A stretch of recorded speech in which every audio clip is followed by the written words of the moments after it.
வாசி பார்ப்பீர்கள் என்று சொன்னால், மோசே மலையின் மேல் ஏறின போது தேவ மகிமையில நிறைந்தவனாய் காணப்பட்டான்.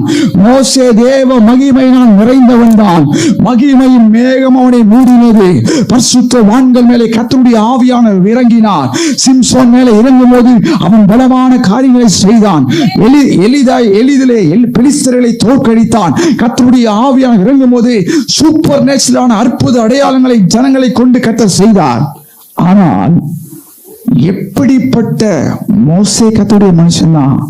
மகிமையே மூடிந்தது, ஆனா உள்ள கிடையாது.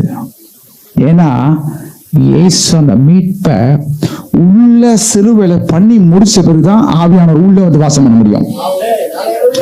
பாவத்திற்குரிய பரிகாரம் கடவுளை தட்டுங்க. இயேசு சிலுவையில செய்து முடித்த அப்படின்னால்தான் இன்னைக்கு ஆவியானவர் ஒவ்வொரு ரட்சிக்கப்பட்ட மனுஷருக்குள்ளே அபிஷேகம்